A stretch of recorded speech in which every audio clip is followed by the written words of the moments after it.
Hello people, Deepan short movie റിവ്യൂയിലേക്ക് എല്ലാവർക്കും എൻ്റെ ഹൃദയം നിറഞ്ഞ സ്വാഗതം. റിവ്യൂയിലേക്ക് പോകാം. 2024 മാർച്ച് 28 ബ്ലസി സംവിധാനം ചെയ്ത് തിയേറ്റർ വഴി പുറത്തിറങ്ങിയ പൃഥ്വിരാജ് സുകുമാരൻ നായകനായ ചിത്രമായിരുന്നു ആടുജീവിതം. ബെന്യാമിൻ്റെ ആടുജീവിതം എന്ന നോവലിനെ അടിസ്ഥാനപ്പെടുത്തിക്കൊണ്ടാണ് സിനിമ ഒരുക്കിയിരിക്കുന്നത്. സിനിമ പറയുന്നത് നജീബ് എന്ന് പറയുന്ന വ്യക്തിയുടെ യഥാർത്ഥ കഥയെ അടിസ്ഥാനപ്പെടുത്തിക്കൊണ്ടാണ് സിനിമ എടുത്തു വച്ചിരിക്കുന്നത്.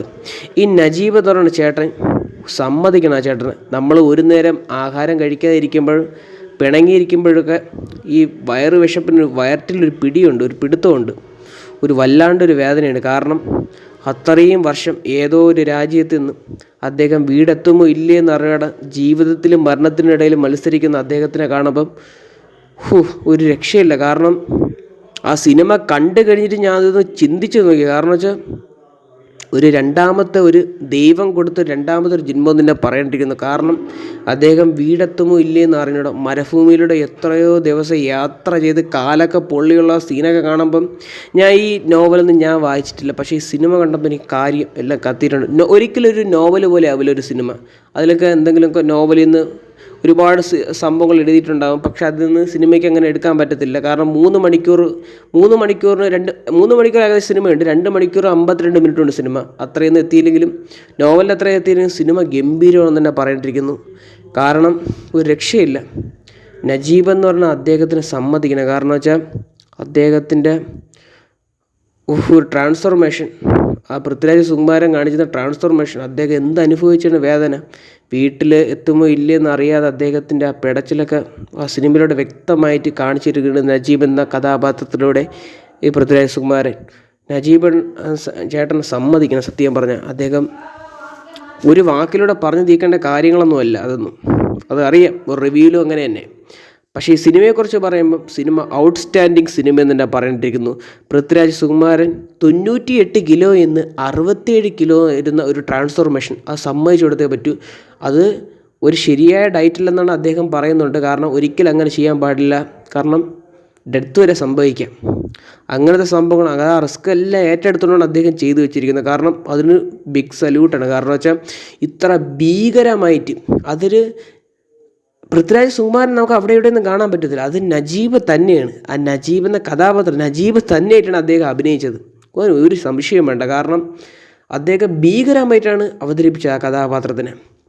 ഇതിൽ ഐക്കോണിക് സീൻസ് ഉണ്ട് ഒരുപാട്. പ്രത്യേകിച്ച് എടുത്ത് പറയേണ്ടതെന്ന് വെച്ചാൽ ആടിൻ്റെ കൂടെ ഇരുന്ന് വെള്ളം കുടിക്കുന്ന സീൻസ്. മനുഷ്യന് വിശപ്പ് വന്നു കഴിഞ്ഞാൽ അങ്ങനെ നോക്കിയൊന്നുമില്ല, എന്ത് വേണോ തിന്നു. അത് ശരിയാ തന്നെയാണ്. കാരണം വെച്ചാൽ ഇഷ്ടമില്ല വിശപ്പ് കുറേ ദിവസം പട്ടിണി കിടന്ന് എന്ത് വേണോ തിന്നു മനുഷ്യൻ. അങ്ങനത്തെ ഒരു അവസ്ഥയാണ്. കാരണം രണ്ടാമത്തെ ഒരു സീൻസ് എന്ന് പറയുന്നത് മറ്റേ ആ തുണി ഉരുന്നൊരു സീന്. അത് കണ്ടപ്പം അതിൽ അസ്ഥിക്കൂടെ ഉള്ളൂ. അതൊക്കെ ഭീകര. കാരണം അങ്ങനെ കാഴ്ചവെച്ചത്. പിന്നെ ഓരോ കണ്ണുകൊണ്ടുള്ള ഷോട്ട്സുകൾ അത് ഗംഭീരം തന്നെ പറയേണ്ടി. ലാസ്റ്റ് ഒരു ഷോട്ട്സ് ഉണ്ട് എനിക്ക് ഏറ്റവും ഇഷ്ടപ്പെട്ട, ആ കൈ കൊണ്ട് തുഴുവണം. അതൊക്കെ കണ്ടപ്പോൾ കരഞ്ഞു പോയി സത്യം പറഞ്ഞാൽ. കൈ കൊണ്ട് ആ റോഡ് എത്തിയുള്ളൊരു ദൃശ്യം, പിന്നെ ആ അറബി കൊണ്ട് ആ റോഡിൽ വേറെ ഒരു സ്ഥലത്ത് ഉണ്ടാക്കി കൊടുക്കുമ്പോൾ കൈ കൊണ്ട് തൊഴുന്ന ദൃശ്യങ്ങളൊക്കെ. അവിടെ പൃഥ്വിരാജ് സുകുമാരൻ എന്ന് പറയുന്ന ആക്ടറിനെ കാണാൻ പറ്റില്ല. അവിടെ നജീബ് തന്നെയായിട്ടാണ് അദ്ദേഹം നിൽക്കുന്നത്. അപ്പം അത്രയ്ക്ക് പെർഫോമൻസ് കാഴ്ചവെച്ചൊരു സിനിമയാണ് ആടുജീവിതം എന്ന് പറഞ്ഞ സിനിമ. പിന്നെ ബ്ലസി എന്ന് പറഞ്ഞാൽ അദ്ദേഹം ആ സംവിധായകൻ. അദ്ദേഹത്തിന് എവിടെ എന്തൊക്കെ വേണമെന്ന് നല്ല വൃത്തി അറിയാം. 2004 കാഴ്ച എന്ന് പറഞ്ഞ സിനിമ ഇറങ്ങിയ ആ ഒരു DVD ഇട്ടാണ് ആ സിനിമ DVD ഉള്ളായിരുന്നത്. ഒരു CD ഉണ്ടായിരുന്നു കാഴ്ച എന്ന് പറയുന്നത്. അന്നോടെ കാണാൻ തുടങ്ങിയ സിനിമയാണ്. ആ ജുഗുരൂര് എന്ന പാട്ടൊക്കെ ഒരു ഇമോഷണൽ ആയിട്ടുള്ള പാട്ടുകളാണ്. അപ്പോൾ അദ്ദേഹത്തിൻ്റെ ഒരു സിനിമയെന്ന് പറയുന്നത് ഞാൻ കാഴ്ച മാത്രമേ കണ്ടിട്ടുള്ളൂ. അതിനുശേഷം ആടുജീവിതമാണ് കാണുന്നത്. ഭ്രമരമൊന്നും ഞാൻ കണ്ടിട്ടില്ല. പക്ഷേ ഭീകരം തന്നെ പറയേണ്ടിയിരിക്കുന്നു. കാരണം സത്യം പറഞ്ഞാൽ ഇങ്ങനെ സിനിമകളൊന്നും ഞാൻ കാണാത്തില്ല, പക്ഷേ ഇത് ഔട്ട്സ്റ്റാൻഡിങ് സിനിമയാണ്, ഒരു രക്ഷയില്ല. പിന്നെ ഹക്കീം എന്ന് അഭിനയിച്ച മറ്റേ ഗോകുൽ എന്ന് പറഞ്ഞ പുള്ളിക്കാരൻ്റെ ഫസ്റ്റ് സിനിമയാണ്. അയാളുടെ ട്രാൻസ്ഫോർമേഷൻ എടുത്ത് തന്നെ പറയേണ്ട കാര്യമായിരിക്കുന്നു. കാരണം 2 പേര് ഭീകര അഭിനയമാണ് കാഴ്ചവെച്ചത്. ഒരു രക്ഷയില്ലാത്ത സിനിമ, മസ്റ്റ് വാച്ചബിൾ പടം. കാരണം ഇതിൽ ഒരാൾ ജീവിച്ച് തീർത്തൊരു കഥയാണ്. അദ്ദേഹം ഇപ്പോഴും ഇതൊക്കെ കാണുന്നുണ്ടെന്ന് അറിയാം. അദ്ദേഹം സിനിമ കണ്ടതുമാണ്, അദ്ദേഹം ജീവിച്ചതുമാണ്. അദ്ദേഹത്തിൻ്റെ ഒരിക്കലും മറക്കാൻ പറ്റാത്ത ഒരു ജീവിതമാണ് അദ്ദേഹം ജീവിച്ചത്. അപ്പം സിനിമ എന്ന രീതിയിലും ജീവിതത്തിൽ എന്ന നിലയിലും മസ്റ്റ് വാച്ചബിൾ പടമാണ്, കാണാതിരിക്കില്ല. എല്ലാവരും ചെന്ന് കാണുന്നത്. നെറ്റ്ഫ്ലിക്സിലായാലും ടെലിഗ്രാമിലായാലും എവിടെ ചെന്നാലും കാണാൻ ശ്രമിക്കുക സിനിമ.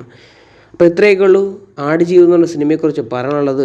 വീഡിയോ ഇഷ്ടപ്പെട്ട് കഴിഞ്ഞാൽ ലൈക്ക് ചെയ്യുക, ഷെയർ ചെയ്യുക, സബ്സ്ക്രൈബ് ചെയ്യുക. ഒരു വല്ലാണ്ടതൊരു സിനിമയായി പോയി. കാരണം ആഹാരത്തിൻ്റെ കാര്യമൊക്കെ ആലോചിക്കുമ്പോൾ പേടിയാവണം സത്യം പറഞ്ഞാൽ. ഇതൊക്കെ നഷ്ടപ്പെടുമ്പോൾ ആഹാരം വെള്ളമൊക്കെ ഇനി എങ്ങോട്ടൊക്കെ നഷ്ടപ്പെടുമ്പോൾ എന്താവുന്ന അവസ്ഥയെന്ന് അറിഞ്ഞുകൂടാ. അപ്പോൾ ഇത്രയൊക്കെ ഉള്ളൂ പറയാനുള്ളത്. വീഡിയോ ഇഷ്ടപ്പെട്ട ലൈക്ക്, ഷെയർ ആൻഡ് സബ്സ്ക്രൈബ്.